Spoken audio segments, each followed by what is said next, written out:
Masters of Space, Chapter 11. The Stret's fuel supply line had been cut long since.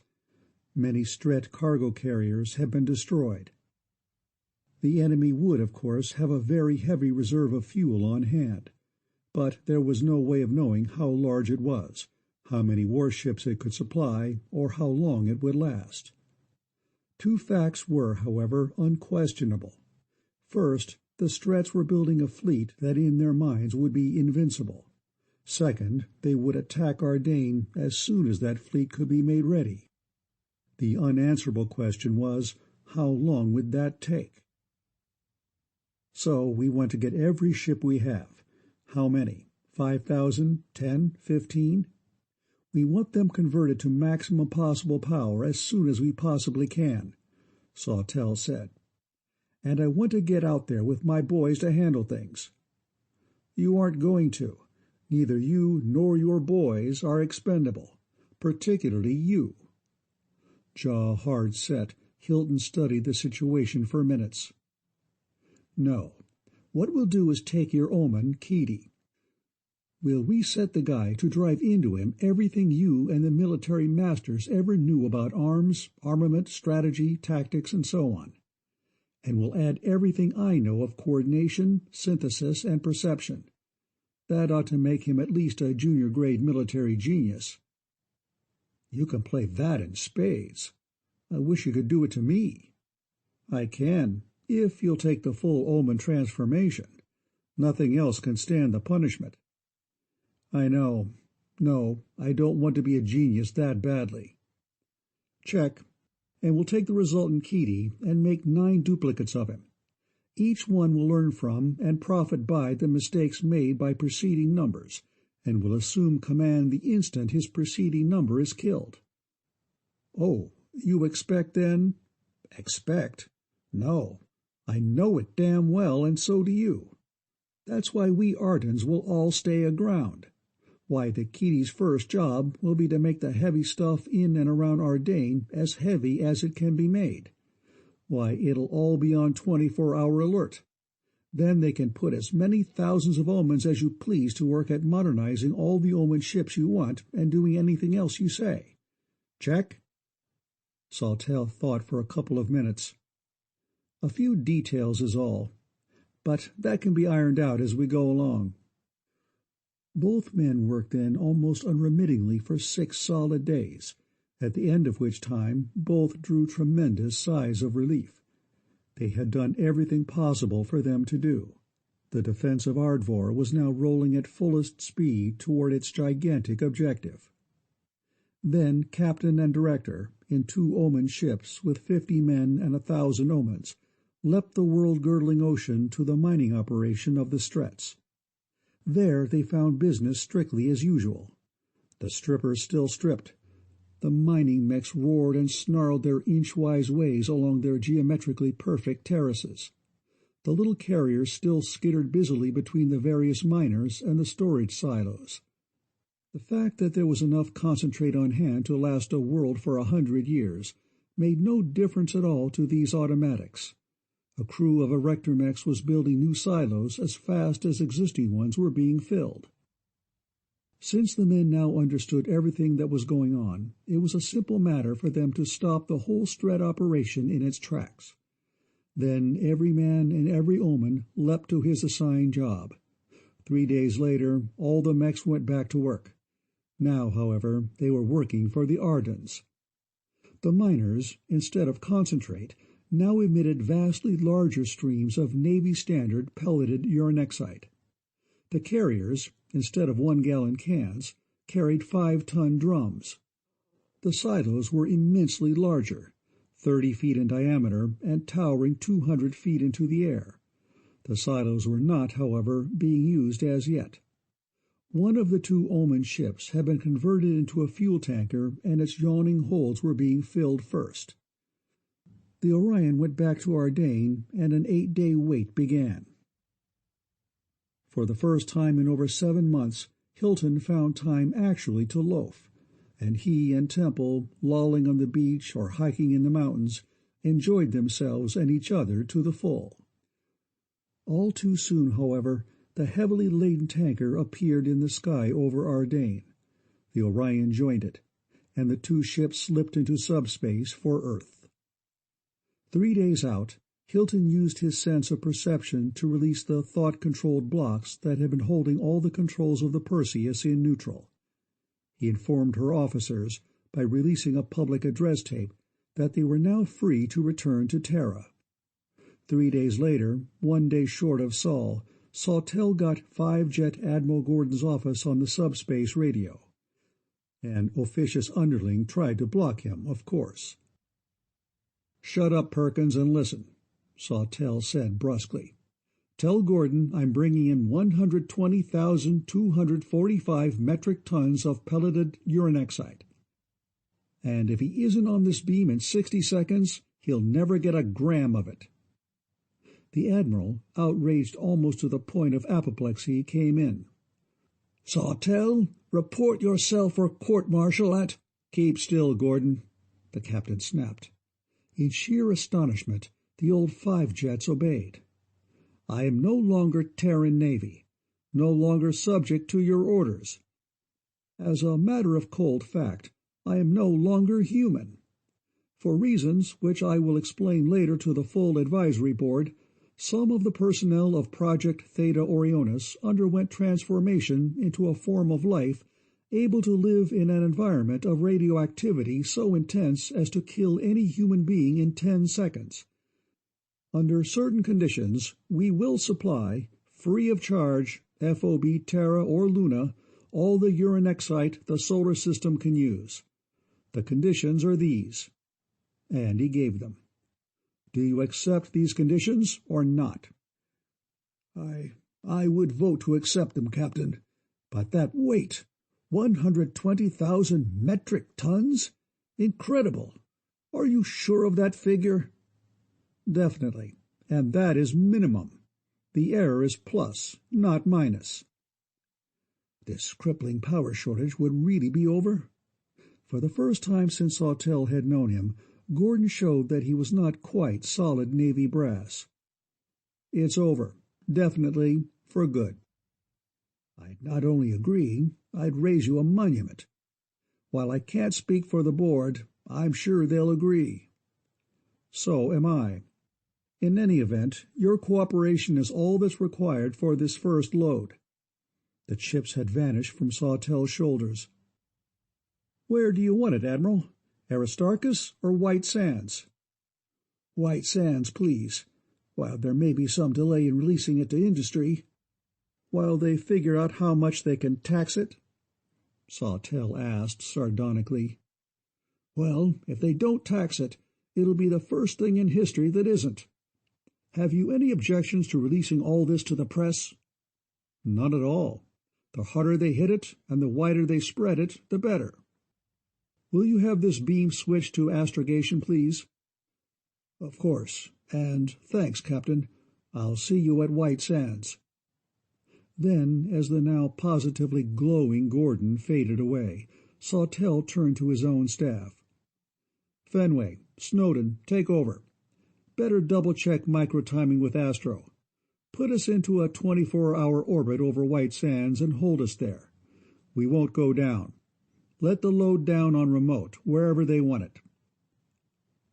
The arrival of the Ardvorian super-dreadnought Orion and the UC-1, Uranexite Carrier No. 1, was one of the most sensational events old Earth had ever known. Air and spacecraft went clear out to Emergence Volume 90 to meet them. By the time the UC-1 was coming in on its remote-controlled landing spiral, the press of small ships was so great that all the police forces available were in a lather trying to control it. This was exactly what Hilton had wanted. It made possible the completely unobserved launching of several dozen small craft from the Orion herself. One of these made a very high and very fast flight to Chicago. With all due formality and under the aegis of a perfectly authentic registry number, it landed on O'Hare Field. 11 deeply tanned young men emerged from it and made their way to a taxi stand where each engaged a separate vehicle. Sam Bryant stepped into his cab, gave the driver a number on Oakwood Avenue in Des Plaines, and settled back to scan. He was lucky. He would have gone anywhere she was, of course, but the way things were, he could give her a little warning to soften the shock. She had taken the baby out for an airing down by River Road and was on her way back. By having the taxi kill 10 minutes or so, he could arrive just after she did. Wherefore, he stopped the cab at a public communications booth and dialed his home. "Mrs. Bryant is not at home, but she will return at 15:30, the instrument said crisply. "Would you care to record a message for her?" He punched the record button. "This is Sam, Dolly baby. I'm right behind you. Turn around, why don't you, and tell your ever-lovin', star-hoppin' husband hello." The taxi pulled up at the curb just as Doris closed the front door, and Sam, after handing the driver a $5 bill, ran up the walk. He waited just outside the door, key in hand, while she lowered the stroller handle, took off her hat, and by long-established habit, reached out to flip the communicator's switch. At the first word, however, she stiffened rigidly, froze solid. Smiling, he opened the door, walked in, and closed it behind him. Nothing short of a shotgun blast could have taken Doris Bryant's attention from that recorder then.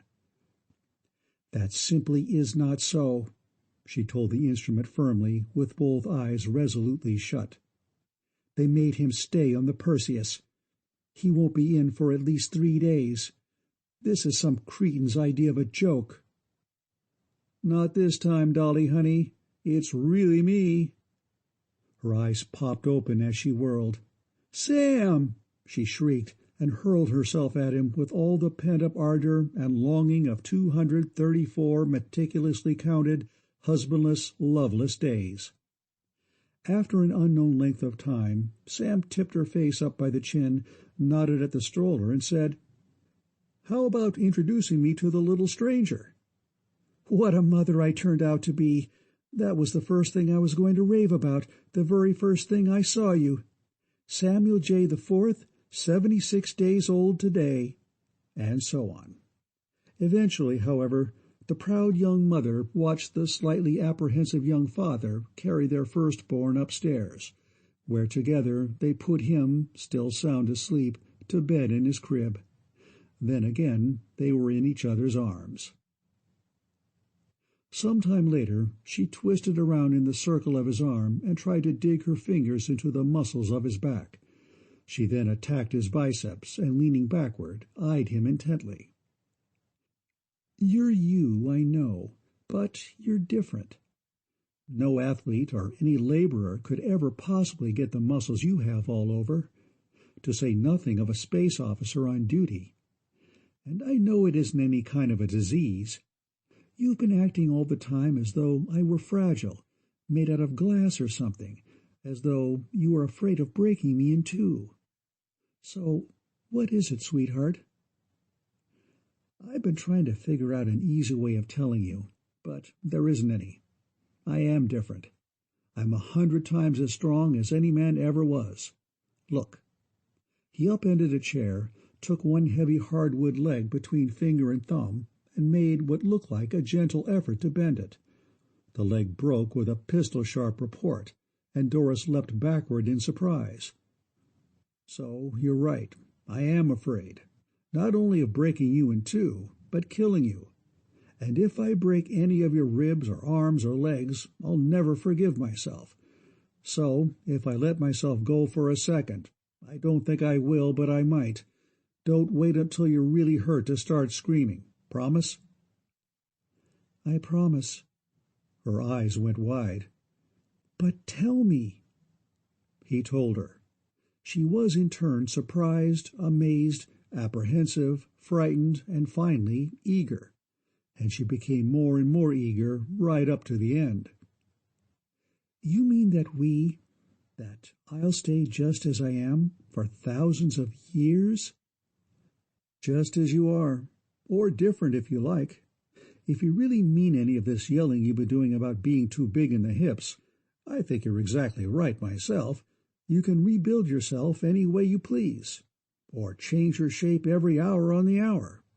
But you haven't accepted my invitation yet."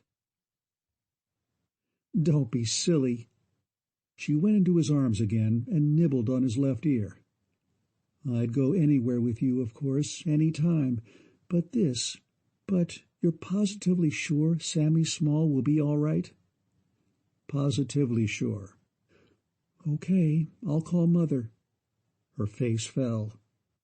"I can't tell her that we'll never see them again, and that we'll live. You don't need to. She and Pop, Fern and Sally, too, and their boyfriends are on the list. Not this time, but in a month or so, probably." Doris brightened like a sunburst. "And your folks, too, of course?" she asked. "Yes, all the close ones." "Marvelous. How soon are we leaving?" At 6 o'clock next morning, 235 days after leaving Earth, Hilton and Sawtelle set out to make the Ardens' official call upon the Terra's advisory board. Both were wearing prodigiously heavy lead armor, the inside of which was furiously radioactive. They did not need it, of course, but it would make all Ardens monstrous in Terran eyes and would conceal the fact that any other Ardens were landing. Their gig was met at the spaceport, not by a limousine, but by a 5-ton truck, into which they were loaded one at a time by a hydraulic lift. Cameras clicked, reporters scurried, and Tri-D scanners whirred. One of those scanners, both men knew, was reporting directly and only to the advisory board, which, of course, never took anything either for granted or at its face value. Their first stop was at a truck scale, where each visitor was weighed. Hilton tipped the beam at 4,615 pounds.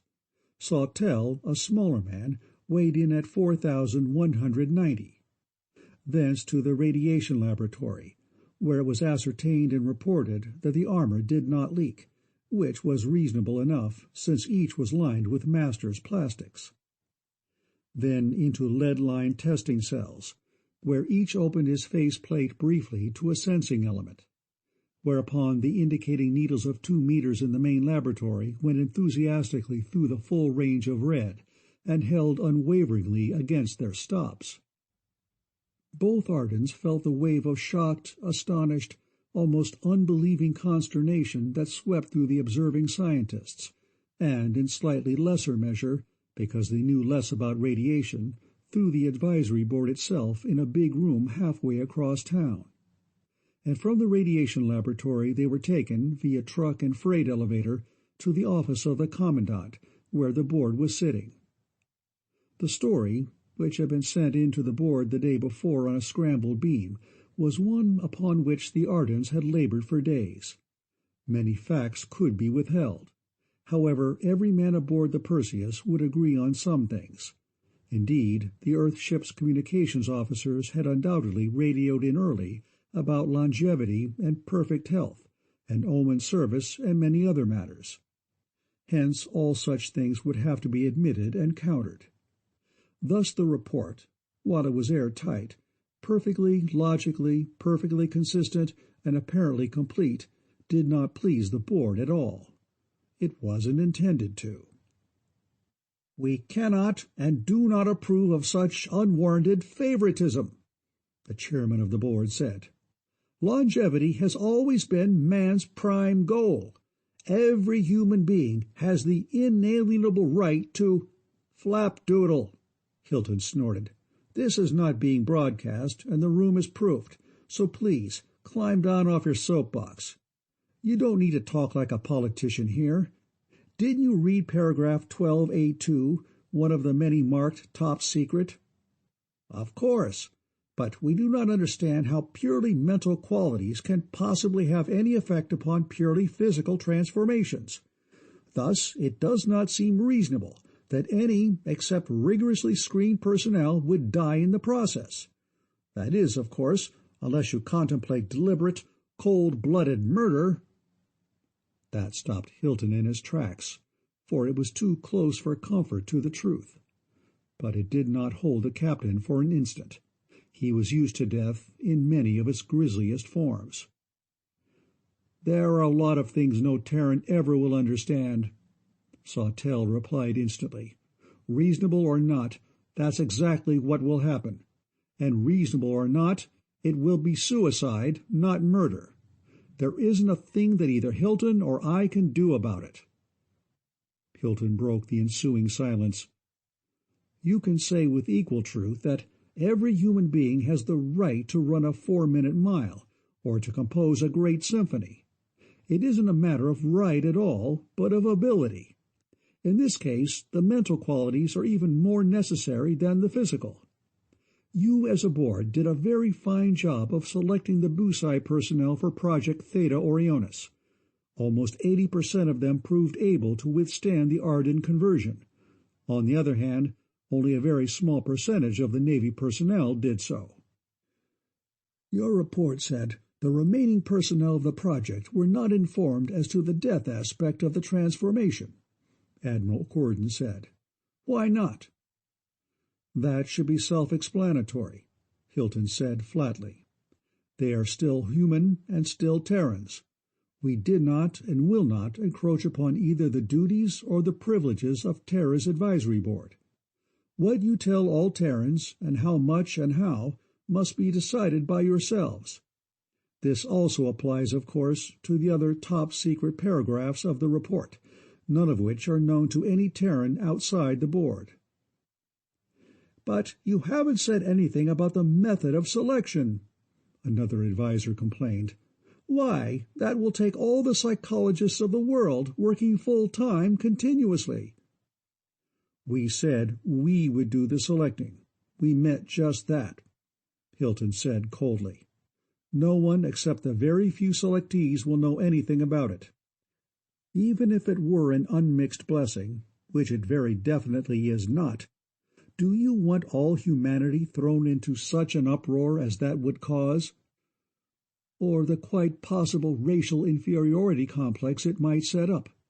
To say nothing of the question of how much of Terra's best blood do you want to drain off, irreversibly and permanently? No. What we suggest is that you paint the picture so black, using Sawtelle and me and what all humanity has just seen as horrible examples, that nobody would take it as a gift. Make them shun it like the plague. Hell, I don't have to tell you what your propaganda machines can do." The chairman of the board again mounted his invisible rostrum. "Do you mean to intimate that we are to falsify the record?" he declaimed. "To try to make liars out of hundreds of eyewitnesses? You ask us to distort the truth, to connive at—" "We aren't asking you to do anything," Hilton snapped. "We don't give a damn what you do. Just study that record, with all that it implies. Read between the lines. As for those on the Perseus, no two of them will tell the same story, and not one of them has even the remotest idea of what the real story is. I, personally, not only did not want to become a monster, but would have given everything I had to stay human. My wife felt the same way. Neither of us would have converted if there had been any other way in God's universe of getting the uranexite and doing some other things that simply must be done." "What other things?" Gordon demanded. "You'll never know," Hilton answered quietly. "Things no Terran ever will know. We hope. Things that would drive any Terran stark mad. Some of them are hinted at, as much as we dared, between the lines of the report." The report had not mentioned the Stretts, nor were they to be mentioned now.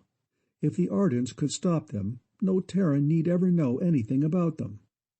If not, no Terran should know anything about them except what he would learn for himself just before the end. For Terra would never be able to do anything to defend herself against the Stretts.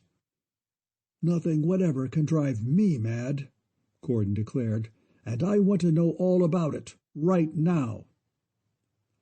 "You can do one of two things, Gordon," Sawtelle said in disgust. His sneer was plainly visible through the 6-ply plastic-backed lead glass of his faceplate. "Either shut up or accept my personal invitation to come to Ardvor and try to go through the ringer. That's an invitation to your own funeral." Five-Jet Admiral Gordon, torn inwardly to ribbons, made no reply. "I repeat," Hilton went on, "we are not asking you to do anything whatever. We are offering to give you, free of charge but under certain conditions, all the power your humanity can possibly use. We set no limitation whatever as to quantity and with no foreseeable limit as to time. The only point at issue is whether or not you accept the conditions. If you do not accept them, we'll leave now, and the offer will not be repeated." "And you would, I presume, take the UC-1 back with you?" "Of course not, sir. Terran needs power too badly. You are perfectly welcome to that one load of uranexite, no matter what is decided here." "That is one way of putting it," Gordon sneered. "But the truth is that you know damned well I'll blow both of your ships out of space if you so much as—" "Oh, chip-chop the jaw-flapping, Gordon," Hilton snapped. Then, as the Admiral began to bellow orders into his microphone, he went on. "You want it the hard way, eh? Watch what happens, all of you." The UC-1 shot vertically into the air, through its shallow dense layer, and into and through the stratosphere. Earth's fleet, already on full alert and poised to strike, rushed to the attack. But the carrier had reached the Orion, and both Ardvorian ships had been waiting, motionless, for a good half-minute before the Terran warships arrived and began to blast with everything they had. "Flashlights and firecrackers," Sawtelle said calmly. "You aren't even warming up our screens. As soon as you quit making a damn fool of yourself by wasting energy that way, we'll set the UC-1 back down where she was and get on with our business here." "You will order a ceasefire at once, Admiral," the chairman said, "or the rest of us will, as of now, remove you from the board." Gordon gritted his teeth in rage, but gave the order. "If he hasn't had enough yet to convince him," Hilton suggested, "he might send up a drone.